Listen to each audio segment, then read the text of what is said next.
Good morning, everybody. All right, so it's a cold, chilly one here in Missouri this morning. MoDOT's got some plow trucks out. What's that, Colton? That's what they say. It should snow, and we are on our way to Audi before the snow gets here, because the Rwdyaudi doesn't like the snow.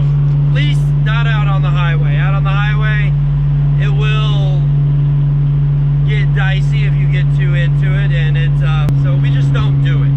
So the plan today is we got to get the cylinder heads off to Bob, we got to go to Audi, and then we're gonna go back out to Berkeley because I got another Zoom call mid-afternoon, and we might have to change cars because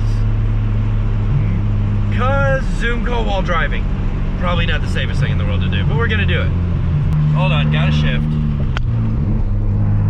So, fun fact for you guys, these things do not mount well to cold windshields. So doing the probably hyper illegal thing by holding the camera and talking to it as I'm driving, but it is what it is. All right, with that said though, I am gonna go ahead and set this camera down, and we're gonna finish down our little trip to Audi. Check in when we get there.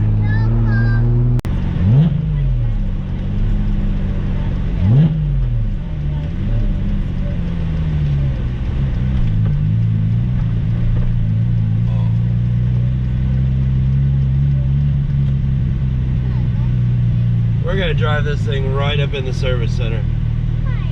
Huh? Because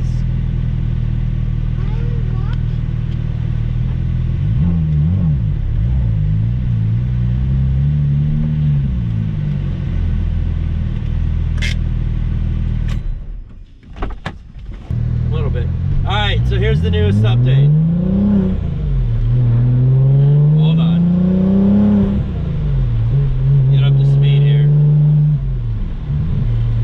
So here's our update. We left Audi, got basically what they did was they just gave me, they checked the key, checked the car, tried to make sure it didn't work in the car, and just issued a refund. They did say that because normally refunds go through the service center, but this really isn't a service center problem. They basically just issued the refund directly, and then they're gonna bill service for it. So it's all internal at this point. They've already gave me my refund. Issued it back to my credit card. No harm, no foul.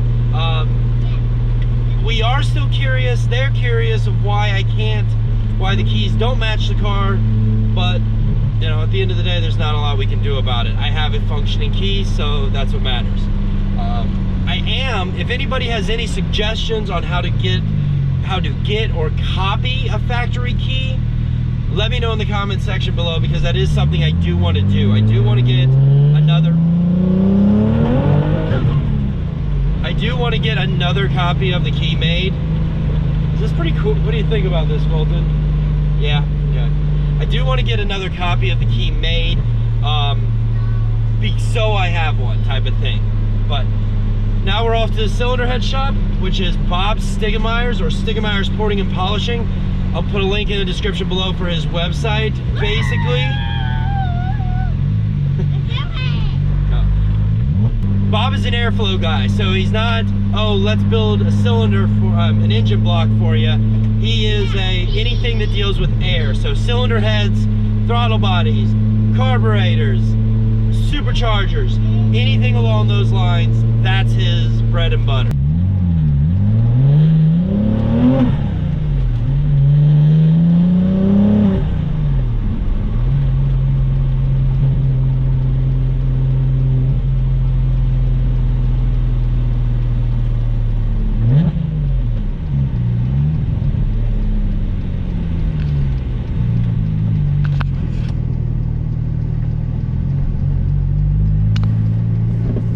Alright guys, time to check in again. This is turning into a day of errands, boy, real quick.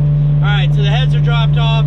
Bob said we don't got to worry about cracks in the heads, primarily because the only time you really need to worry about cracks in the heads is if your engine has been overheated drastically and you're not able to rotate the cams. If something like that has happened, something inside the cylinder head's casting is cracked, he's going to do a liquid test based on the valves no matter what, just to make sure that the valves are all seating and that there's no damage to any of the valve seats. I'll pop a picture in here. We had some discoloration around some of the valves, and you guys might have seen that in yesterday's upload.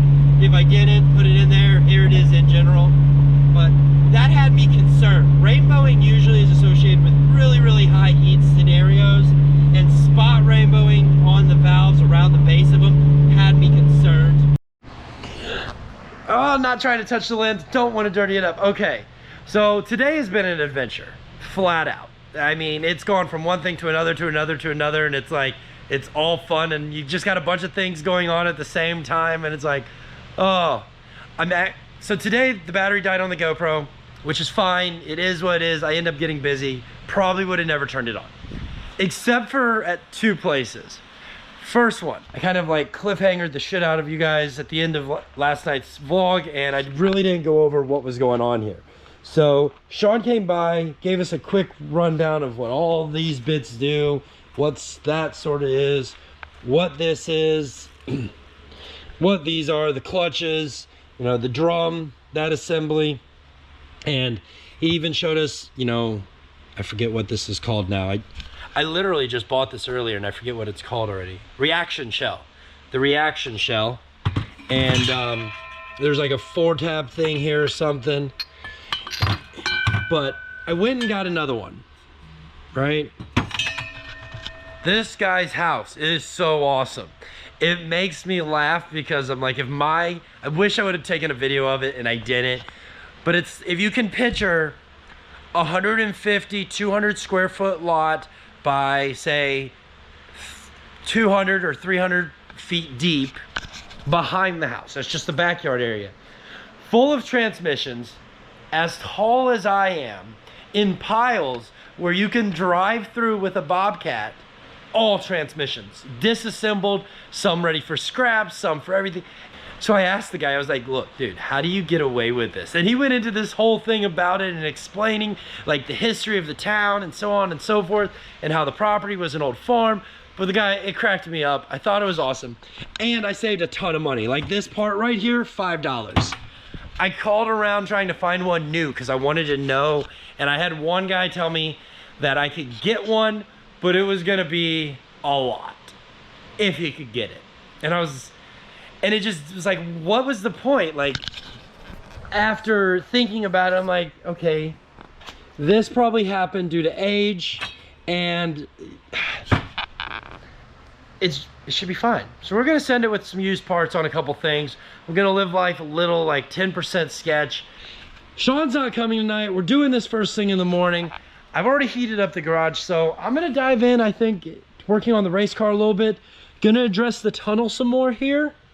I wanted to get the front half kind of finished up, so we're gonna spend an hour, 2 hours, and just inch our way closer to the finish line. The finish line in this case being the fact that I can drive this on the track.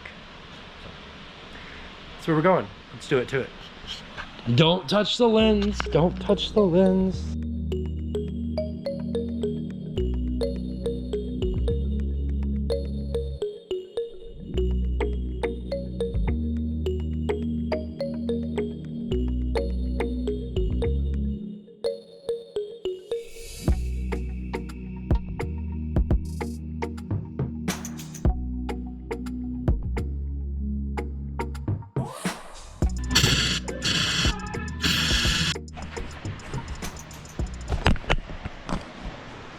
I'll be honest here for 2 seconds before I shut down.